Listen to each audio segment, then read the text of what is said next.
Good evening money persons, welcome to daily money show number 1035. ఈరోజు మన Indian మార్కెట్లోనే కాదు, మోస్ట్ ఆఫ్ ది గ్లోబల్ మార్కెట్స్లో చాలా ప్రెషర్ కనపడింది కదా. ఇటువంటి సిచ్యువేషన్లోని కొంతమంది ఇన్వెస్టర్స్లో అయితే క్లియర్గా పానిక్నెస్ అనేది కనపడుతుంది. ఇప్పుడు మనం మార్కెట్ ఉన్నటువంటి సినారియో నుంచి మార్కెట్ మళ్ళీ రికవర్ అవడానికి ఎంత టైం పట్టచ్చు, అండ్ ఇప్పుడు ఇన్వెస్టర్స్ ఏం చేయాలంటే ఎక్కడ ఇన్వెస్ట్ చేస్తే బెటర్, ఇటువంటి టాపిక్స్ అన్నీ కూడా పిన్ టు పిన్ ఈరోజు వీడియోలోని డిస్కస్ చేసుకుందాం. వీడియోని మిస్ అవ్వకుండా వాచ్ చేయండి, మీకు చాలా హెల్ప్ఫుల్ అవుద్ది. Let's start today's daily money show. ముందుగా మార్కెట్ అప్డేట్ చూసినట్లయితే ఈ రోజు సెషన్లో సెన్సెక్స్ 2226 పాయింట్స్ కరెక్ట్ అయ్యి 73,137 పాయింట్స్కి క్లోజ్ అయినట్లయితే నిఫ్టీ 742 పాయింట్స్ కరెక్ట్ అయ్యి 22,161 పాయింట్స్కి క్లోజ్ అయింది. అండ్ ఈ రోజు సెషన్లో మిడ్ క్యాప్ ఇండెక్స్ 3.47% కరెక్ట్ అయినట్లయితే స్మాల్ క్యాప్ ఇండెక్స్ 3.7% కరెక్ట్ అయింది. అండ్ బ్యాంక్ నిఫ్టీ 3.19% కరెక్ట్ అయింది. ఈ రోజు మన మార్కెట్లోనే కాదు, గ్లోబల్ మార్కెట్స్ అన్నింటిలో కూడా సివియర్ సెల్ ఆఫ్ కనపడింది కదా. యాక్చువల్లీ యూఎస్ వేరియస్ కంట్రీస్ పైన టారిఫ్స్ విధించాక ఫ్రైడే రోజు చైనా ఏం చేసిందంటే యూఎస్ పైన 34% టారిఫ్స్ విధిస్తున్నట్టుగా అనౌన్స్ చేసింది. అది మన మార్కెట్ క్లోజ్ అయ్యే టైంలో అప్డేట్ వచ్చింది. సో చైనా దగ్గర నుంచి ఎప్పుడైతే ఈ అప్డేట్ వచ్చిందో దాని తర్వాత ఫ్రైడే రోజు యూఎస్ మార్కెట్స్లో సివియర్ సెల్ ఆఫ్ కనపడింది. అదే ప్రెషర్ ఈ రోజు గ్లోబల్ మార్కెట్స్ అన్నిటిలో కూడా కంటిన్యూ అయింది. ప్రెజెంట్ ఉన్నటువంటి సినారియోలో మనం చూస్తే ట్రేడ్ వార్ లాంటి సిచ్యువేషన్స్ అయితే క్లియర్గా కనపడుతున్నాయి కదా. ఈ ట్రేడ్ వార్ సిచ్యువేషన్ కంటిన్యూ అయితే ఏమవుతుంది, గ్లోబల్ ఎకానమీస్ అన్నీ కూడా ఇంపాక్ట్ అవుతాయి కదా.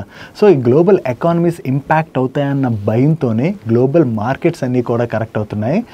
ట్రంప్ తీసుకున్నటువంటి ఈ డిసిషన్ రిలేటెడ్గా యూఎస్లో కూడా ప్రొటెస్ట్ చేయడం, అంటే పీపుల్ ప్రొటెస్ట్ చేయడం స్టార్ట్ చేశారు. బికాస్ ట్రంప్ దగ్గర నుంచి అనౌన్స్మెంట్ వచ్చిన దగ్గర నుంచి యూఎస్ మార్కెట్స్లో అయితే కంటిన్యూస్గా ప్రెషర్ కనపడుతుంది. స్టాక్ మార్కెట్స్ విషయం పక్కన పెడితే ట్రంప్ తీసుకున్న ఈ డిసిషన్ వల్ల ఏం జరుగుతుంది, ఆబ్వియస్గా యూఎస్ సిటిజన్స్ మీద ప్రెషర్ పెరుగుతుంది కదా. ఎందుకంటే అన్ని కంట్రీస్ పైన ఆయన టారిఫ్స్ అనౌన్స్ చేసేసారు కదా. సో ఈ టారిఫ్స్ విధించడం వల్ల ఏమవుతుంది, యూఎస్ ఏ కంట్రీ దగ్గర నుంచి ఏ ప్రోడక్ట్ కొనుక్కోవాలన్నా కూడా ఆ ప్రోడక్ట్ కాస్ట్ భయంకరంగా పెరిగిపోతుంది. కాబట్టి యూఎస్ సిటిజన్సే స్ట్రగుల్ అవుతారు. సో సిటిజన్స్ పైన ఈ ప్రెషర్ పడుతుందన్న చెప్పే భయంతోనే యూఎస్లోని ట్రంప్ గవర్నమెంట్కి అగెనిస్ట్గా ప్రొటెస్ట్లు అయితే స్టార్ట్ అయ్యాయి. ఈ ప్రొటెస్ట్లు స్టార్ట్ అవడంతో దానికి డొనాల్డ్ ట్రంప్ కూడా రెస్పాండ్ అవుతూ స్టాక్ మార్కెట్స్ని పడేయడం నా ఉద్దేశం కాదు, యాక్చువల్లీ నేను తీసుకున్నటువంటి ఈ డిసిషన్ ఏదైతే ఉన్నదో అది చైనాని కంట్రోల్ చేయడానికి తీసుకున్నటువంటి డిసిషన్ అని చెప్పి ఆయన వీకెండ్లో కామెంట్ చేశారు. ప్రెసెంట్ మీరు సినారియో చూసారనుకోండి, గ్లోబల్లీ చైనా ప్రతి కంట్రీతో చేస్తున్నటువంటి ట్రేడ్ చాలా ఎక్కువగా పెరిగిపోతుంది. ఈవెన్ యూఎస్తో కూడా చైనా చేస్తున్నటువంటి ట్రేడ్ అన్నది భయంకరంగా పెరుగుతుంది. సో చైనా యొక్క డామినేషన్ ఏదైతే పెరిగిపోతుందో దీనివల్ల ఫ్యూచర్లోని వార్ లాంటి సిచ్యువేషన్స్ వచ్చాయనుకోండి, అప్పుడు ఏం జరుగుతుంది, యూఎస్ చైనాతో పోటీ పడలేదు కదా. సో యూఎస్ అలాంటి సినారియోని ఒప్పుకుంటుందా, ఒప్పుకోదు. కాబట్టే చైనాని కంట్రోల్ చేయడానికి ఈ టారిఫ్స్ అయితే విధించానని చెప్పి ఆయన అయితే కామెంట్ చేశారు. సో ఏదైనా సరే ఒకవేళ చైనాని కంట్రోల్ చేయడానికి టారిఫ్స్ వేశారంటే చైనా మీదే వేయలేదు కదా, గ్లోబల్ కంట్రీస్ అన్నిటిపైన కూడా టారిఫ్స్ వేశారు కదా. దీనివల్ల ఓల్డ్ ఎకానమీస్ అన్నిటిపైన కూడా ఇంపాక్ట్ పడుతుంది. కాబట్టి మార్కెట్లోని ఈ సివియర్ సెల్ ఆఫ్ అన్నది చూస్తున్నాం. ఇలాంటి సిచ్యువేషన్లోని అసలు ఇన్వెస్టర్స్ ఏం చేయాలంటే, ఇక్కడి నుంచి మన మార్కెట్ రికవర్ అవడానికి అసలు ఎంత టైం పట్టచ్చు, అండ్ దీంతోపాటు ఇన్వెస్టర్స్ ఏం చేయాలి, ఎక్కడ ఇన్వెస్ట్ చేస్తే బాగుంటుంది, ఇలాంటి డౌట్స్ చాలా ఉంటాయి కదా. ఇవన్నీ కూడా ఇప్పుడు మనం స్టెప్ బై స్టెప్ మాట్లాడుకుందాం. ముందుగా ట్రంప్ తీసుకున్నటువంటి ఈ డిసిషన్ ఏదైతే ఉన్నదో దానివల్ల వర్స్ట్ మాట్లాడుకున్న తర్వాత బెస్ట్ మాట్లాడుకుందాం. అంటే మన మార్కెట్ రిలేటెడ్ ఉన్నటువంటి పాజిటివ్స్ కూడా మాట్లాడుకుందాం. వర్స్ట్ సినారియో మనం ఇప్పుడు తీసుకుందాం. అంటే 2008లోని రిసెషన్ చూసాం కదా, అలాంటి సినారియో మళ్ళీ వస్తుంది అనుకుందాం. ఒకవేళ వస్తే ఏం జరుగుతుంది, ఆబ్వియస్గా మార్కెట్స్ పడతాయి. ఇప్పుడు మార్కెట్స్ పడలేదా, ఆల్రెడీ మన మార్కెట్స్ అయితే కరెక్ట్ అవుతున్నాయి కదా. మన మార్కెట్ అని కాదు, గ్లోబల్ మార్కెట్స్ అన్నీ కూడా కరెక్ట్ అవుతున్నాయి కదా. 2008లో కూడా అన్ని గ్లోబల్ మార్కెట్స్ కూడా భయంకరంగా కరెక్ట్ అయ్యాయి.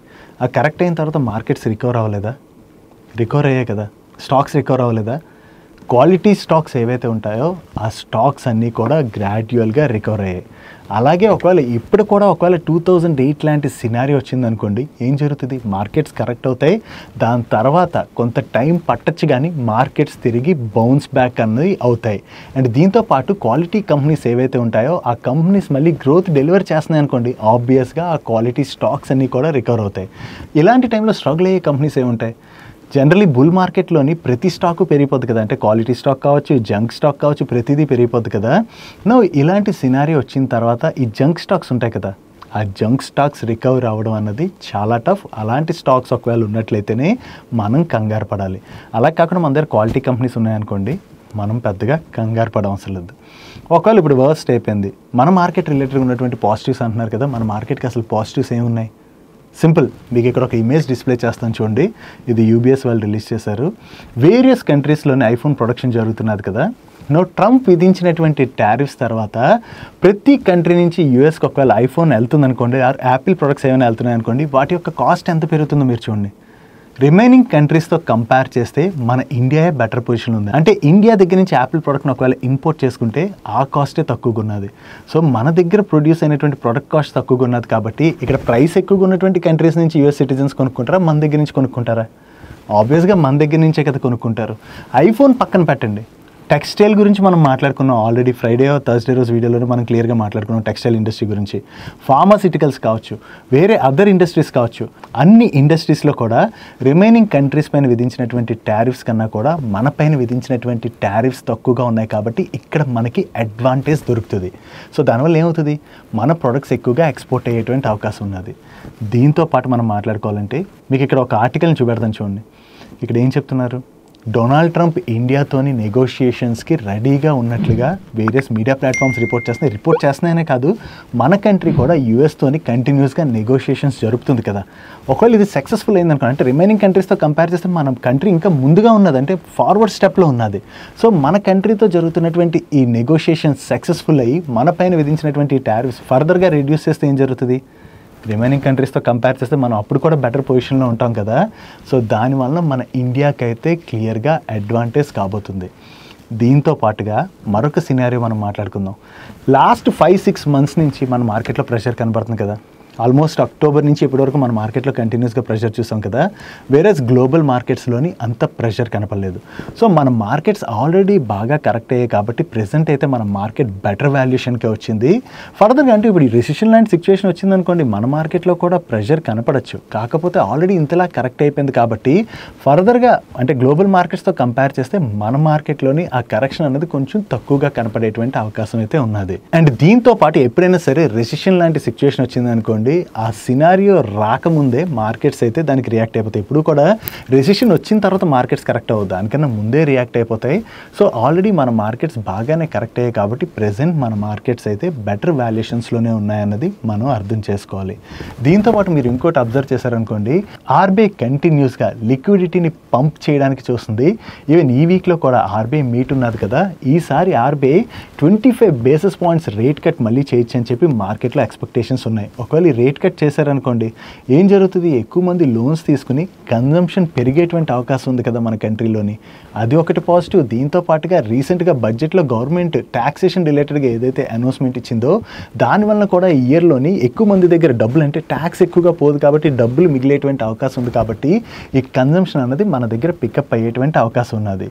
సో ఇది మన మార్కెట్స్ రిలేటెడ్గా కనపడుతున్నటువంటి పాజిటివ్ థింగ్స్. సో ఇలాంటి పాజిటివ్ థింగ్స్ ఉన్నా కూడా జనరల్లీ మార్కెట్లో ఎప్పుడైతే ప్రెషర్ కనపడుతుందో ఈ పాజిటివ్ థింగ్స్ని చాలామంది ఇగ్నోర్ చేసేస్తుంటారు. సరే మార్కెట్ కరెక్ట్ అవుతుంది కదా, మన స్టాక్స్ పడిపోతున్నాయి, పోర్ట్ఫోలియోలో లాస్ చూస్తున్నాం, సివియర్గా సెల్ ఆఫ్ అయిపోతుంది మార్కెట్లోని. సో మన స్టాక్స్ కూడా సెల్ చేసేద్దాం అనుకుంటున్నారు చాలామంది. ఒకవేళ సెల్ చేసేసారు, ఆ డబ్బులు తీసుకెళ్ళి ఎక్కడో ఒకటి ఇన్వెస్ట్ చేయాలి కదా. రియల్ ఎస్టేట్ సెక్టరే తీసుకుందాం. ఇప్పుడు గ్లోబల్ ఎకానమీస్ అన్నీ కూడా ఇంపాక్ట్ అయ్యి ఎకానమీలో గ్రోత్ లేదు, ఐటీ సెక్టర్ కూడా ఇంపాక్ట్ అవుతుంది. అప్పుడు ఏమవుతుంది, కన్జంప్షన్ తగ్గుతుంది కదా ఆబ్వియస్గా. సో కన్జంప్షన్ తగ్గినట్లయితే రియల్ ఎస్టేట్ సెక్టర్లో కూడా అంత గ్రోత్ ఇక్కడి నుంచి ఉండకపోవచ్చు కదా. అంటే ఎకానమీస్ ఇంపాక్ట్ అయితే ఆబ్వియస్గా రియల్ ఎస్టేట్ సెక్టర్ కూడా ఇంపాక్ట్ అవుతుంది కదా. సరే రియల్ ఎస్టేట్ సెక్టర్ తీసేద్దాం, సేఫ్ ఇన్స్ట్రుమెంట్ అనుకుందాం. సేఫ్ ఇన్స్ట్రుమెంట్ అనుకుని చెప్పి ఎఫ్డీలో ఇన్వెస్ట్ చేశారు ఒక 5 years టైం నేను అనుకుని. ఎఫ్డీలో ఇన్వెస్ట్ చేస్తే ఏమవుతుంది, మన ఇన్ఫ్లేషన్ ట్యాక్స్ అడ్జస్ట్ చేసుకుని అన్నీ చేసుకున్న తర్వాత 5 years తర్వాత ఎఫ్డీలో వచ్చేటువంటి రిటర్న్స్ ఎంత ఉంటాయి, చాలా తక్కువే ఉంటాయి కదా. మీకు తెలుసు ఎఫ్డీలో ఇచ్చేటువంటి ఇంట్రెస్ట్ ఎంత ఉన్నది అన్నది చాలా తక్కువే కదా. సో అది ఎఫ్డీ కూడా పక్కన పెట్టేయండి. గోల్డ్ బాగా పెరుగుతుంది కదా, గోల్డ్లో ఇన్వెస్ట్ చేద్దాం అనుకుందాం. గోల్డ్లో ఆల్రెడీ మీరు చూస్తే మ్యాసివ్ ర్యాలీ చూసాం కదా గోల్డ్లోని. ఎలా అని చెప్పి ఇక్కడి నుంచి గోల్డ్ పెరగదని కాదు, పెరగచ్చు. కానీ ఇక్కడి నుంచి గోల్డ్ పెరగడం అన్నది మరీ ఆ రేంజ్, అంటే ప్రీవియస్గా ఎలా అయితే పెరిగిందో ఆ రేంజ్ రిటర్న్స్ అయితే గోల్డ్లో ఉండకపోవచ్చు. నో వాల్యుయేషన్స్ పరంగా చూస్తే ఎక్కడ ఇన్వెస్ట్ చేస్తే బెటర్, ప్రెజెంట్ మార్కెట్ ఇంత కరెక్ట్ అయిన తర్వాత ఈక్విటీ మార్కెటే బెటర్ వాల్యుయేషన్స్లో ట్రేడ్ అవుతున్నది. సో అలా వాల్యుయేషన్స్ పరంగా మార్కెట్ బెటర్గా ట్రేడ్ అవుతుంది కదా అని చెప్పి ఇప్పుడు పరిగెట్టి వెళ్ళి ఇన్వెస్ట్ చేసేమని కాదు. జస్ట్ మార్కెట్ ఏదైతే కరెక్ట్ అవుతున్నదో ఆ కరెక్షన్ని ట్రాక్ చేసుకుంటూ ఒకవేళ మీరు ఎస్ఐపి మోడ్లో ఇన్వెస్ట్ చేస్తున్నారనుకోండి, హ్యాపీగా ఇన్వెస్ట్మెంట్స్ని కంటిన్యూ చేసుకోవచ్చు. అలా కాకుండా లంసంలో ఒకవేళ ఇన్వెస్ట్ చేద్దాం అనుకున్నారనుకోండి, ప్రతిసారి పడుతుంది అనుకోండి, పడుతున్నప్పుడు కొంచెం కొంచెంగా అంటే స్టాగర్డ్ మేనర్లో ఇన్వెస్ట్ చేసుకుంటూ వెళ్ళడం బెటర్. సో వాల్యుయేషన్స్ పరంగా చూసి ఇన్వెస్ట్ చేయాలి చేయాలనుకుంటే నెక్స్ట్ 3 to 5 years ఈ టర్మ్ లో చూసినట్లయితే ఈక్విటీ మార్కెట్సే రిమైనింగ్ ఇన్స్ట్రుమెంట్స్ కన్నా కూడా బెటర్ రిటర్న్స్ డెలివర్ చేసేటువంటి అవకాశం అయితే క్లియర్గా కనపడుతున్నది. సో ఇప్పుడు మార్కెట్ కరెక్ట్ అయిన తర్వాత చాలామంది భయపడిపోయి అంటే మార్కెట్లో ప్యానిక్నెస్ క్రియేట్ అవుతుంది కదా, సో ఆ ప్యానిక్నెస్ చూసి మార్కెట్లో అమ్మీస్ ఎగ్జిట్ అయిపోదాం అని డెసిషన్స్ మాత్రం తీసుకోకండి.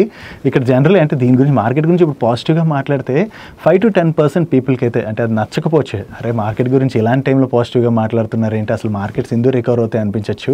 కానీ 3 to 5 years టైం లైన్లో చూడండి, రిమైనింగ్ అసెట్ క్లాసెస్ కన్నా కూడా ఈక్విటీ మార్కెట్సే బెటర్ రిటర్న్స్ అన్నవి ఇస్తాయి. 2008 రిసెషన్ సినారియో చూడండి, దాని తర్వాత ఈక్విటీ మార్కెట్స్ ఎటువంటి రిటర్న్స్ ఇచ్చాయో ఒకసారి పాస్ట్లో చూడండి.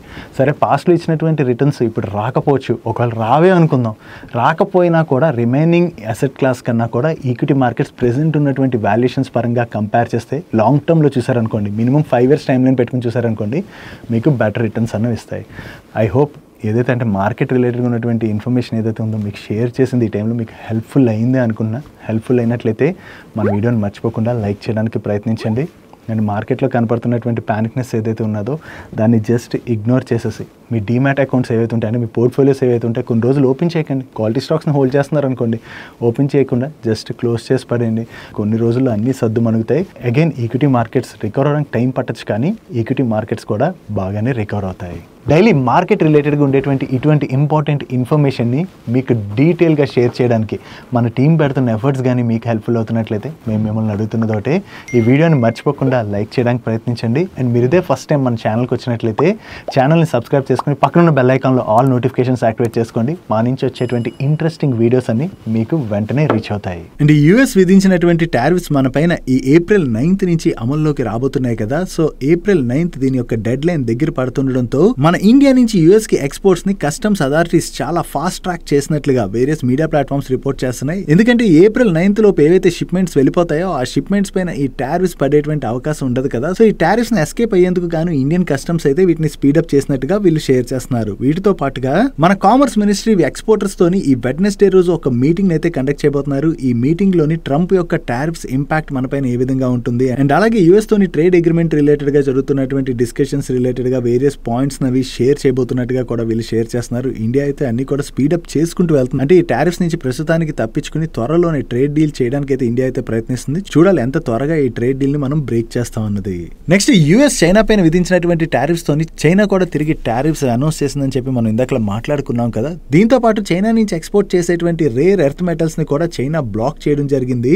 నో గ్లోబల్లీ మనం చూసినట్లయితే China 90% of the rare earth metals ని ప్రొడ్యూస్ చేస్తూ ఉంటుంది. నో చైనా ఈ ఎక్స్పోర్ట్స్ ని ఆపేసింది అనుకోండి, వీటి యొక్క షార్టేజ్ ఏర్పడేటువంటి అవకాశం ఉన్నదని చెప్పి గ్లోబల్ కంట్రీస్ అన్ని కూడా భయపడుతున్నాయి. వీటిని actually defence, electric vehicles, energy, electronic industries ఇలా వేరియస్ ప్రొడక్ట్స్ మ్యానుఫ్యాక్చరింగ్ లో అది యూజ్ చేస్తుంటారు. నో చైనా తీసుకున్నటువంటి ఈ డిసిషన్ వలన వరల్డ్ మొత్తం ఈ రేర్ ఎర్త్ మెటల్స్ షార్టేజ్ వలన ఇంపాక్ట్ అయ్యేటువంటి అవకాశం అయితే ఉన్నది. దీనికి చైనా వాళ్ళు కూడా రెస్పాండ్ అవుతూ చైనా తీసుకున్నటువంటి ఈ డిసిషన్ వలన ఇంటర్నేషనల్ సప్లై చైన్ పైన అంత ఇంపాక్ట్ ఉండదని, ఎవరైనా సరే చైనాని దెబ్బ తీయాలని చూసినట్లయితే దానికి తిరిగి చైనా కూడా స్ట్రాంగ్ గానే రెస్పాండ్ అవుతుందని చెప్పి చైనా వాళ్ళు స్టేట్మెంట్ ని రిలీజ్ చేయడం జరిగింది. యాక్చువల్లీ చూసినట్లయితే చైనా నుంచి రేర్ ఎర్త్ మెటల్స్ ఎక్స్పోర్ట్స్ ఎక్కువగా జరుగుతున్నాయి కాబట్టి చైనా గనక వీటిని ఆపివేసినట్లయితే వరల్డ్ మొత్తం ఈ రేర్ ఎర్త్ మెటల్స్ యొక్క సప్లై తగ్గి స్ట్రగుల్ అయ్యేటువంటి అవకాశం అయితే ఉన్నది.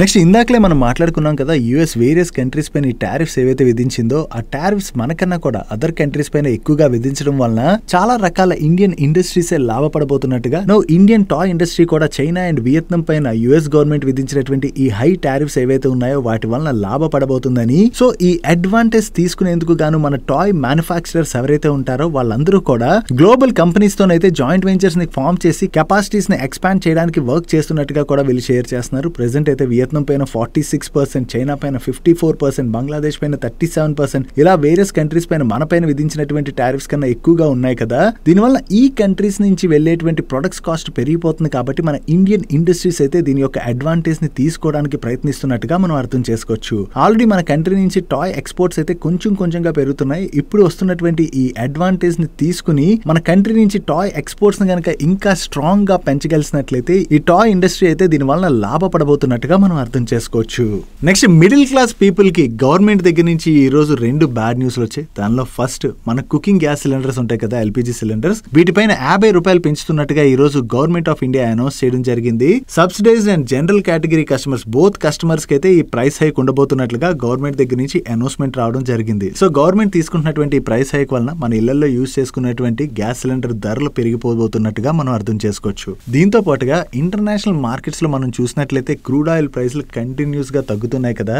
ఈ క్రూడ్ ఆయిల్ ప్రైస్లు ఇంతలా తగ్గిన తర్వాత యాక్చువల్లీ ఏం జరగాలి, పెట్రోల్ డీజిల్ ధరలు తగ్గాలి కదా. ధరలు తగ్గకపోగా గవర్నమెంట్ ఆఫ్ ఇండియా ఈ పెట్రోల్ డీజిల్ పైన ₹2 ఎక్సైజ్ డ్యూటీని పెంచుతున్నట్టుగా అనౌన్స్ చేయడం జరిగింది. కాకపోతే ఎక్సైజ్ డ్యూటీ ఏదైతే పెంచారో దానివల్ల రీటైల్ ప్రైస్ అయితే ఎఫెక్ట్ అవుతుందంటే మనం కొనుక్కునేటువంటి పెట్రోల్ డీజిల్ ధరలు అయితే పెరగవని వీళ్ళు చెప్తున్నారు. ఓకే, మన దగ్గర ఈ ప్రైస్ పెరగదు, కానీ జనరల్ ఈ ప్రైస్ హైక్ ఎందుకు తీసుకున్నారు? క్రూడ్ ప్రైసులు తగ్గిపోయాయి కదా. క్రూడ్ ప్రైసులు తగ్గిపోవడం వలన యాక్చువల్లీ ఆ బెనిఫిట్ ని ఎండ్ యూజర్ కి పాస్ చేయాలి కదా. సో ఎండ్ యూజర్ కి ఆ బెనిఫిట్ ని పాస్ చేయకుండా ఎక్సైజ్ డ్యూటీని పెంచేస్తున్నారు కాబట్టి ఆ బెనిఫిట్ మనకి రాకుండా పోతుంది. ఇక్కడ మనకి వీళ్ళు తీసుకున్నటువంటి ప్రైస్ హైక్ వలన ఓవరాల్ గా పెట్రోల్ డీజిల్ ప్రైస్ పెరగకపోవచ్చు, కానీ ఇన్ఫాక్ట్ తగ్గాలి కదా. అది తగ్గవలసింది తగ్గకుండా పోతుంది అంతే. సో అక్కడ మనకి బెనిఫిట్ రావట్లేదు. జనరల్లీ ఇంటర్నేషనల్ క్రూడ్ ఆయిల్ ప్రైసులు తగ్గుతున్నాయి కాబట్టి కొంతవరకు పెట్రోల్ డీజిల్ ధరలు తగ్గించినట్లయితే సామాన్యులకి అది బిగ్ రిలీఫ్ అవుతుంది. నెక్స్ట్ ఈరోజు సెషన్ లో సిమెన్స్ స్టాక్ ఎందుకు నియర్లీ 40% కరెక్ట్ అయిందని చెప్పి చాలా మంది ఇన్వెస్టర్స్ అడుగుతున్నారు. యాక్చువల్లీ ఈ సిమెన్స్ వాళ్ళు వీళ్ళ ఎనర్జీ బిజినెస్ ని డీమర్జ్ చేసి సపరేట్ గా లిస్ట్ చేయబోతున్నట్టుగా ప్రీవియస్ గానే అనౌన్స్ చేశారు కదా. ఈ డీమర్జర్ లో భాగంగా రికార్డ్ డేట్ నాటికి ఎవరి దగ్గర అయితే సిమెన్స్ యొక్క 1 స్టాక్ ఉంటుందో వాళ్ళకి సిమెన్స్ ఎనర్జీలోని వీళ్ళు 1 స్టాక్ ని ఇష్యూ చేయబోతున్నారు. ఈ సిమెన్స్ ఎనర్జీ డీమర్జర్ యొక్క ఎక్స్ డేట్ అంటే ఎగ్జిక్యూషన్ డేట్ ఈ రోజు ఉండడం వల్ల మీకు స్టాక్ అంతలా కరెక్ట్ అయినట్టు కనపడుతున్నది, కానీ ఇన్ఫాక్ట్ ఈ రోజు సెషన్ లోని సిమెన్స్ స్టాక్ అయితే పాజిటివ్ గా రియాక్ట్ అయింది. ఎవరైతే ఈ డీమర్జర్ లో పార్టిసిపేట్ చేస్తుంటారో మీ డీమాట్ అకౌంట్ లోని కొన్ని రోజుల్లోనే ఈ సిమెన్స్ ఎనర్జీ స్టాక్ వచ్చి క్రెడిట్ అవుతుంది. నెక్స్ట్ ఈరోజు సెషన్ లో actually most of the stocks correct అయ్యాయి, కానీ ట్రెండ్ స్టాక్ లో మార్నింగ్ నుంచి చూసినట్లయితే చాలా ఎక్కువగానే ప్రెషర్ కనపడింది కదా. దానికి రీజన్ ట్రెండ్ వాళ్ళు వీకెండ్ లోని వాళ్ళ Q4 బిజినెస్ అప్డేట్ ని రిలీజ్ చేశారు. ఈ Q4 లోని స్టాండ్ అలోన్ బేసిస్ లో వీళ్ళ రెవెన్యూస్ లో ఇయర్ ఆన్ ఇయర్ లో 28% గ్రోత్ డెలివర్ చేసినట్లుగా వీళ్ళైతే రిపోర్ట్ చేయడం జరిగింది. యాక్చువల్లీ మార్కెట్ ఇంకా వీళ్ళు బెటర్ గ్రోత్ ని డెలివర్ చేస్తారని చెప్పి ఎస్టిమేట్ చేసింది. అంటే నియర్లీ 35% వరకు గ్రోత్ డెలివర్ చేయొచ్చు అని చెప్పి వేరియస్ బ్రోకింగ్ కంపెనీస్ ఎస్టిమేట్ చేశాయి. కానీ మార్కెట్ ఎస్టిమేట్ చేసిన దానికన్నా కూడా వీళ్ళు వీక్ గ్రోత్ ని డెలివర్ చేయడంతోనే ఈ రోజు సెషన్ లో మనకి ట్రెండ్ స్టాక్ లోని అంత ప్రెషర్ కనపడింది. అండ్ ఈ Q4 లో వీళ్ళు టోటల్ గా 30 న్యూ వెస్ట్ సైడ్ స్టోర్స్ ను ఓపెన్ చేసినట్లయితే 132 జూడియో స్టోర్స్ ను ఓపెన్ చేయడం జరిగింది. నెక్స్ట్ అదాని పోర్ట్స్ వాళ్ళు శ్రీలంక కొలంబో టెర్మినల్ లోని వాళ్ళ ఆపరేషన్స్ అయితే స్టార్ట్ చేయడం జరిగింది. ఇండియా శ్రీలంక మ్యారిటైమ్ పార్ట్నర్షిప్ లోని ఇది ల్యాండ్ మార్క్ అచీవ్మెంట్ అని. ఇప్పుడు ఈ కొలంబో పోర్ట్ లోని వీళ్ళు ఫుల్లీ ఆటోమేటెడ్ టెర్మినల్ లో ఆపరేషన్స్ స్టార్ట్ చేయడం ద్వారా రిలయబిలిటీ అండ్ పెర్ఫార్మెన్స్ లోని న్యూ స్టాండర్డ్స్ ను కూడా సెటప్ చేయబోతున్నట్టుగా వీళ్ళు షేర్ చేస్తున్నారు. సో ఇలా వేరియస్ పోర్ట్స్ కి వీళ్ళ బిజినెస్ ఏదైతే ఎక్స్పాండ్ చేసుకుంటూ వెళ్తున్నారో ఇది అదాని పోర్ట్స్ వాళ్ళు రిలేటెడ్ గా మనం పాజిటివ్ గా చూడొచ్చు.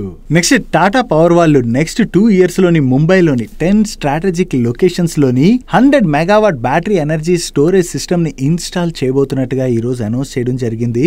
ఈ బ్యాటరీ ఎనర్జీ స్టోరేజ్ సిస్టమ్ ని ఇన్స్టాల్ చేయడం ద్వారా metro, hospitals, airports and data centres లోని గ్రిడ్ డిస్టర్బెన్సెస్ వస్తుంటాయి కదా. ఈ గ్రిడ్ డిస్టర్బెన్సెస్ టైంలోని పవర్ సప్లై ఆగిపోకుండా ఉండేందుకు గాను ఇది హెల్ప్ఫుల్ అవబోతున్నట్టుగా వీళ్ళు షేర్ చేస్తున్నారు. ఓవరాల్ గా ఈ బ్యాటరీ ఎనర్జీ స్టోరేజ్ సిస్టమ్ ని ఇన్స్టాల్ చేయడం ద్వారా టాటా పవర్ వాళ్ళ ఇన్స్టాల్డ్ కెపాసిటీని అయితే ఎక్స్పాండ్ చేసుకుంటున్నారు కాబట్టి ఇది టాటా పవర్ వాళ్ళ రిలేటెడ్ గా మనం పాజిటివ్ గా చూడొచ్చు. నెక్స్ట్ టాటా మోటార్స్ వాళ్ళు వాళ్ళ JLR బిజినెస్ అప్డేట్ అయితే రిలీజ్ చేశారు. ఈ Q4 లోని వీళ్ళ హోల్ సేల్స్ లోని లాస్ట్ ఇయర్ సేమ్ క్వార్టర్ తో కంపేర్ చేస్తే జస్ట్ 1.1% గ్రోత్ డెలివర్ చేయడం జరిగింది. అదే లాస్ట్ ఫైనాన్షియల్ ఇయర్ తో కంపేర్ చేస్తే ఈ ఫైనాన్షియల్ ఇయర్ లో వీళ్ళ సేల్స్ లోని ఫ్లాట్ గ్రోత్ డెలివర్ చేశారు. అదే వీళ్ళు రీటైల్ సేల్స్ చూసాం అనుకోండి, లాస్ట్ ఇయర్ సేమ్ క్వార్టర్ తో కంపేర్ చేస్తే ఈ క్వార్టర్ లో వీళ్ళ సేల్స్ లో 5.1% డ్రాప్ కనిపిస్తుంది. ఓవరాల్ గా చూసుకుంటే టాటా మోటార్స్ వాళ్ళ JLR సేల్స్ నెంబర్స్ లో ఈ క్వార్టర్ లో పెద్దగా గ్రోత్ డెలివర్ చేయలేదు. అండ్ వీటితో పాటు US ఆటో సెక్టర్ పైన ఏవైతే టారిఫ్స్ విధించిందో వాటి వలన టాటా మోటార్స్ వాళ్ళు వాళ్ళ jaguar land rover vehicle exports ని US కి అయితే ప్రస్తుతానికి ఆపివేసినట్లుగా మీడియా ప్లాట్ఫామ్స్ రిపోర్ట్ చేస్తున్నాయి. బట్ ఇప్పటి వరకు టాటా మోటార్స్ దగ్గర నుంచి దీని రిలేటెడ్ గా ఎటువంటి అఫీషియల్ అనౌన్స్మెంట్ కూడా రాలేదు. That's it for today's daily మనిషి. ఈ రోజు డైలీ మనిషిలో మేము షేర్ చేసిన ఇన్ఫర్మేషన్ మీకు హెల్ప్ఫుల్ అయినట్లయితే ఈ వీడియోని లైక్ చేయండి. ఈ video me friends and family members helpful అవుతుంటే ఈ వీడియోని వాళ్ళకి షేర్ చేయండి. అండ్ మీరు ఇదే ఫస్ట్ టైం మన మనీ పర్స్ ఛానల్కి వచ్చి ఛానల్ని ఇంకా సబ్స్క్రైబ్ చేసుకోలేనట్లయితే ఇక్కడున్న ఛానల్ లోగో మీద క్లిక్ చేసి ఛానల్ని సబ్స్క్రైబ్ చేసుకుంటూ పక్కనున్న బెల్ ఐకాన్లోని ఆల్ నోటిఫికేషన్స్ యాక్టివేట్ చేసుకోండి. నేను చంద్రశేఖర్ పత్రి మరొక ఇంట్రెస్టింగ్ వీడియోతో కలుద్దాం. Good night.